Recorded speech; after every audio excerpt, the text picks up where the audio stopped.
नमस्कार, मी सुदर्शन जाधव. बिन लग्नाची गोष्ट हा प्रिया बापट आणि उमेश कामत यांचा चित्रपट आपल्या भेटीला आलाय आणि पुन्हा एकदा लंडनमध्ये किंवा फॉरेनमध्ये शूट झालेला चित्रपट आलाय आपल्यासमोर. काही महिन्यांपूर्वी असाच लंडनमध्ये शूट झालेल्या चित्रपटांची खूप मोठी लाट आली होती. त्यापैकी मॅक्झिमम चित्रपट हे मला पर्सनली आवडले नाहीत. परंतु बिन लग्नाची गोष्ट हा मूव्ही खरंच चांगला आहे का? थिएटरमध्ये जाऊन पाहण्यासारखा आहे का वगैरे हे सगळं समजावून सांगण्यासाठी आपण ऑडियन्सला 2 कॅटेगरीमध्ये डिव्हाइड करू. ए कॅटेगरी आणि बी कॅटेगरी. ए कॅटेगरीमध्ये असे लोक ज्यांना एकदम हेवी कॉन्फ्लिक्ट आणि हाय स्टेक्स असणारे मूव्ही पाहायला आवडतात थिएटरमध्ये. उदाहरणार्थ मंजुमल बॉईज हा मूव्ही जिथं मित्रांचा एक ग्रुप एका ठिकाणी फिरायला जातो आणि त्यापैकी एक जण अशा गुहेमध्ये पडतो ज्या गुहेमध्ये पडलेला व्यक्ती आजपर्यंत वाचलेलाच नाही. किती हेवी कॉन्फ्लिक्ट आहे बघा. जेव्हा त्या मुलांना समजतं की जो पडलाय तो अजून जिवंत आहे आणि त्याला वाचवलं नाही तर तो मरून जाणार. म्हणजे त्याला वाचवणं ही महत्वाची गोष्ट होते. म्हणजे स्टेक्स हाय होतात. किंवा मास पब्लिकसाठी बनवलेले ज्या मूव्हीज असतात, पुष्पा वगैरे, किंवा मराठीतले सुद्धा तुम्ही सैराट म्हणू शकता, किंवा आता आलेला आरपार किंवा दशावतार, त्या सगळ्या मूव्ही तुम्ही त्या कॅटेगरीत धरू शकता.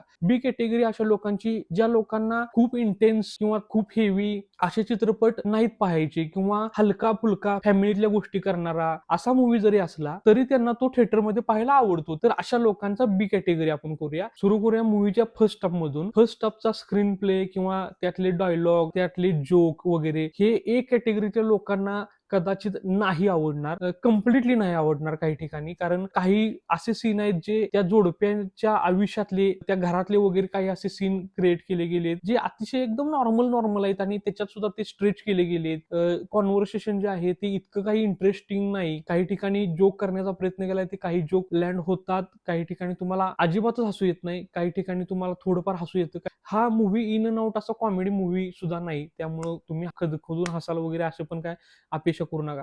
तर ए कॅटेगरीतल्या लोकांना डेफिनेटली फर्स्ट हाफ बोरिंग वाटणार आहे. काही ठिकाणी तुम्हाला मूव्ही चांगला वाटेल, त्याचं क्रेडिट, काही सीन मधले काही डायलॉग आणि प्रिया आणि उमेश यांची ऍक्टिंग, या दोन गोष्टींनाच ते क्रेडिट जाऊ शकतं. बी कॅटेगरीच्या लोकांना मात्र फर्स्ट हाफ ओके ओके वाटू शकतो. काही ठिकाणचे सीन त्यांना सुद्धा बोर वाटू शकतात. किरकोळ किरकोळ गोष्टीला घेऊन जे सीन क्रिएट केले गेले ते त्यांना सुद्धा कदाचित बोर वाटू शकतात. फर्स्ट हाफ मध्ये काही गाणी येतात, ते देखील मला नाही वाटत कोणाला आवडतील, कारण इतके काही ग्रेट गाणी नाहीत. ती बॅकग्राऊंड म्युझिक सुद्धा अवरेज किंवा बिलो अवरेज आहे. सेकंड हाफ जेव्हा सुरू होतो तेव्हा मात्र बाजी काही प्रमाणात पलटते. कारण मला देखील फर्स्ट हाफ इतका काही चांगला वाटला नव्हता, परंतु सेकंड हाफ मध्ये थोड्याफार प्रमाणात बाजी पलटली आणि माझ्यासोबत ज्या इतर लोक होते मूव्ही पाहिला, त्यातल्या विशेषतः काही महिला, त्या सेकंड हाफ मध्ये अक्षरशः रडत होत्या. आणि जेव्हा थिएटरमधून बाहेर आलो तेव्हा देखील त्या रडत होत्या. पार्किंग मधून गाडी काढून गाडीत बसताना सुद्धा त्यांच्या डोळ्यातून पाणी येत होतं. त्यामुळे सेकंड हाफ तुम्हाला इमोशनल करू शकतो. तुम्ही ए कॅटेगरीतले असाल किंवा बी कॅटेगरीतले असाल,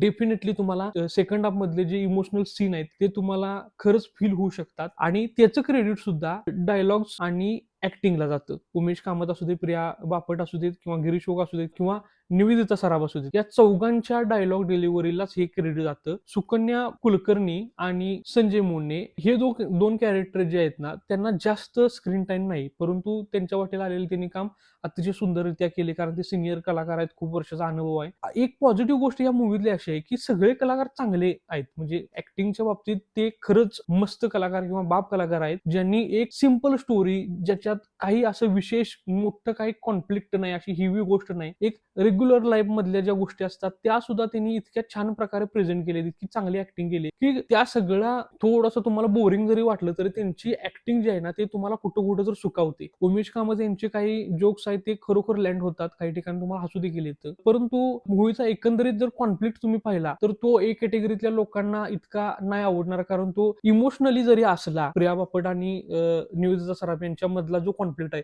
तरी तो खूप हेवी नाही. त्यामुळे ए कॅटेगरीच्या लोकांना तो आवडणार नाही, बी कॅटेगरीच्या लोकांना आवडेल, कारण एक फॅमिलीतला कॉन्फ्लिक्ट आहे. टेक्निकलरित्या मूवी मला खूप स्ट्रॉंग वाटला नाही, कारण सिनेमॅटोग्राफीमध्ये काही विशेष नाही. त्याचबरोबर मेकअप, कॉस्ट्युम्स, आर्ट डिझाईन याच्यामध्ये काही विशेष काम केलेलं नाही. कदाचित ही मूवी कमी काळामध्ये, कमी बजेटमध्ये शूट केली गेली असावी, त्यामुळे या सगळ्या डिपार्टमेंटकडे विशेष लक्ष द्यावं किंवा या सगळ्या गोष्टींना एक आर्टिस्टिकली डेप्थ द्यावी असा विचार केलेला नाही. उदाहरणार्थ जे हॉस्पिटल दाखवलंय त्या हॉस्पिटल मधल्या भिंतींचा कलर आणि त्या हॉस्पिटल मधला सीन सुरू असताना त्यामध्ये जे कॅरेक्टर आहेत त्या कॅरेक्टरच्या कपडे किंवा कॉस्ट्युमचे कलर जे आहेत ना ते काही ठिकाणी सिमिलर आहेत. तर अशा काही गोष्टी होत्या ज्या मला नाही आवडल्या. म्युझिक म्हणा, बॅकग्राऊंड म्युझिक किंवा मी ज्या सांगितल्या त्या गोष्टी. तर हा एक हलका फुलका फॅमिली ओरिएंटेड मूवी आहे जो ए कॅटेगरीतल्या लोकांना फर्स्ट हाफ मध्ये नक्कीच आवडणार नाही, पण सेकंड हाफ मध्ये काही सीन मध्ये त्यांना सुद्धा इमोशनल करून जाईल. परंतु बी कॅटेगरीतल्या लोकांना कदाचित हा मूवी आवडू शकतो. काही ठिकाणी ती इमोशनल